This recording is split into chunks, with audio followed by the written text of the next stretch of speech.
Ukraine के बाद अब भारत और ताइवान पर संकट। विदेश मंत्री जयशंकर ने चीन को दी बड़ी चेतावनी।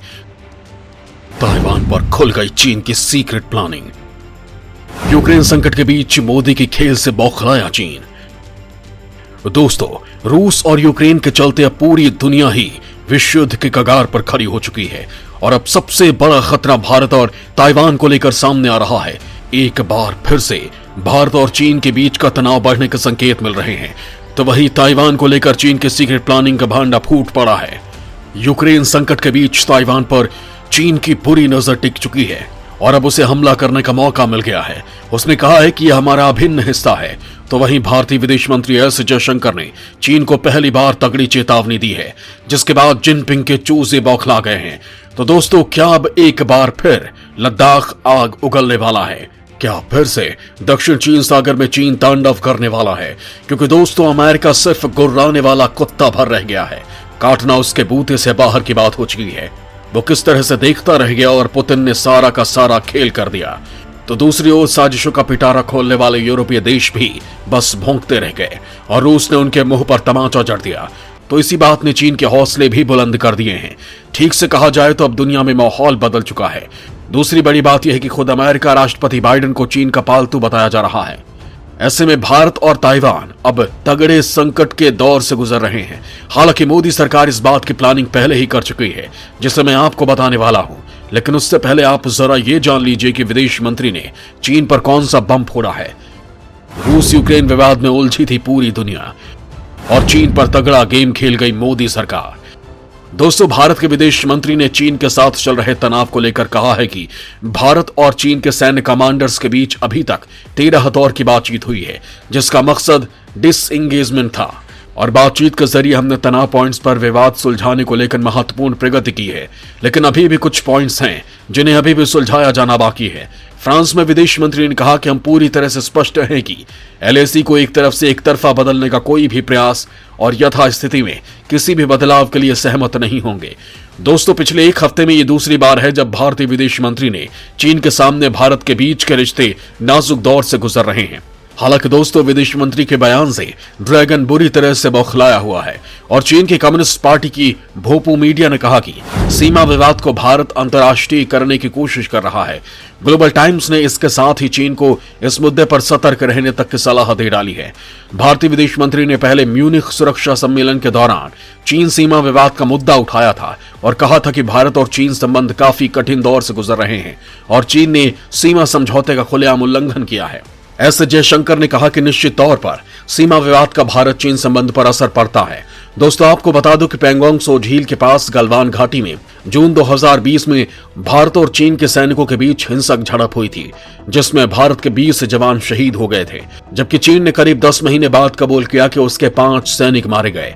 हालांकि चीन का दावा विवादास्पद है और रूसी खुफिया एजेंसी ने दावा किया था कि चीन के कम से कम 45 सैनिक भारत के साथ संघर्ष में मारे गए थे। हालांकि दोस्तों, रूस और यूक्रेन संकट के बाद चीन के हौसले बुलंद हो चुके हैं और अब उसके सामने भारत और ताइवान फिर से हैं। तो क्या चीन अब फिर से हमला बोलने वाला है और मोदी इस मामले में कौन सी प्लानिंग को आगे बढ़ा रहे हैं? ये बात मैं आपको बताने वाला हूं। लेकिन उससे पहले आप जान लीजिए कि चीन की प्लानिंग का भांडा फूट पड़ा है। ताइवान पर चीन के जहरीले इरादे हुए उजागर। अपनी ही गलती से लीक हुई सीक्रेट रिपोर्ट। दोस्तों, रूस और यूक्रेन संकट पर चीन गेम करने लगा है। वो खुले तौर पर रूस के साथ है, लेकिन यूक्रेन का जिक्र करते हुए स्वतंत्रता और संप्रभुता की रक्षा के गीत भी गा रहा है। मतलब ये कि वो पुतिन के साथ है या फिर यूरोपीय देशों के साथ, कुछ पता नहीं चल पा रहा है। खुद पुतिन भी कंफ्यूज हैं। हालांकि चीनी मीडिया ने ही अपनी गलती से जिनपिंग की पोल खोल दी है। दरअसल एक चीनी समाचार आउटलेट ने रूस यूक्रेन कवरेज पर अपने खुद के सेंसरशिप निर्देशों को गलती से लीक कर दिया, जिसमें चीन की चालाकी सामने आ गई। पता चला है कि चीनी मीडिया को डायरेक्शन दिए गए कि अमेरिका और यूरोपीय देशों को बिना नाराज किए रूस के साथ भावनात्मक और नैतिक सपोर्ट बनाए रखें। हालांकि पोस्ट को बाद में डिलीट कर दिया गया। दोस्तों, चीन ने हालिया टाइम में रूस के साथ अपने रिश्ते को मजबूत किया है और दोनों देश तेजी से सक्रिय आर्थिक पार्टनर भी बन गए हैं और ताइवान वाले मामले में रूस उसके सबसे ज्यादा काम आ रहा है। और अब चूंकि रूस ने बड़ी ही चालाकी से यूक्रेन के एक हिस्से को स्वतंत्र देश घोषित कर दिया है, लिहाजा उसे ताइवान पर चाल चलने का स्पेस मिल गया है। दोस्तों, ताइवान एक गृह युद्ध के बाद साल 1949 में मुख्य चीनी भूभाग से राजनीतिक रूप से अलग हो गया था। इसके केवल 15 औपचारिक राजनयिक सहयोगी हैं, लेकिन वो अपने व्यापार कार्यालयों के जरिए अमेरिका और जापान समेत सभी प्रमुख देशों के साथ अनौपचारिक संबंध रखता है। चीन इस संप्रभु देश मानने से इनकार करता है। इसका कहना है कि वो ताइवान को अपने हिस्से में शामिल कर लेगा। चीन ने कहा कि पूरी दुनिया वन चाइना पॉलिसी को मानती है। चीन ने ताइवानी द्वीप के खिलाफ बार बार धमकियां दी हैं और सैन्य रूप से द्वीप पर कब्जा करने की कसम खाई है। तो वहीं बात अगर भारत की करें तो भारत इतना कमजोर देश नहीं है कि चीनी चूहे इसे कुतर जाए। दूसरी बात, इस वक्त मोदी सरकार जैसी मजबूत सरकार है जिससे निपट पाना जिनपिंग के चूजों को बहुत भारी पड़ रहा है।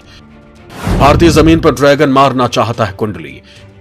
मोदी ने देखते ही देखते बिगाड़ डाला जिनपिंग का गेम। मोदी एक के बाद एक नई सैन्य प्लानिंग से चीन को चौंकाते जा रहे हैं और यही वजह है कि अब चीनी फौज एक कदम आगे बढ़ाने से भी संकोच नहीं कर रही। वहीं भारत ने फ्रांस के साथ ब्लू इकोनॉमी पर साइन कर डाले हैं, जिसने जिनपिंग को भड़का दिया है। चीन के सरकारी अखबार ग्लोबल टाइम्स ने मामले को लेकर कहा कि भारत चीन को आक्रामक दिखाकर चीन को बदनाम करने की कोशिश कर रहा है। क्योंकि दोस्तों, मोदी सरकार ने जिनपिंग के dream project belt and road initiative के कर्ज के जाल की पोल खोल डाली है और इसके चलते अब पूरी दुनिया के देश चीन से किनारा करने लगे हैं। बड़ी बात तो यह है कि हाल के टाइम में मोदी सरकार ने चीन के एक के बाद एक 300 से ज्यादा ऐप्स पर बैन लगा दिए हैं, जिससे चीन को अरबों डॉलर का फटका लगा है। इससे चीनी कंपनियां जिनपिंग के सामने दुखड़ा रो चुकी हैं, क्योंकि दुनिया का सबसे बड़ा मार्केट उसकी पहुंच से बाहर हो गया है। तो वहीं अब चीनी एक्सपर्ट कहने लगे हैं कि भारत के लिए चीन खतरा नहीं है। उनके मुताबिक हिंद महासागर में चीन कभी भी भारत के लिए खतरा नहीं रहा है। हालांकि दोस्तों, चीन अपनी फितरत से अलग समंदर में दिनों दिन तैयारी कर रहा है, तो वहीं सीमा पर भी हथियारों से लेकर सेना को भी बढ़ा रहा है। लेकिन भारत की तैयारी भी उससे कहीं भी कम नहीं है, लिहाजा उसके पार नहीं पड़ रही है। मतलब साफ है कि चीन यूक्रेन विवाद के साथ ही युद्ध की तैयारी कर रहा है, लेकिन उसके सामने बाप बैठा है जिसे न यूक्रेन की तरह नाटो की जरूरत है और न ही अमेरिका की। वो चीन का ताबीज अकेला ही बना सकता है।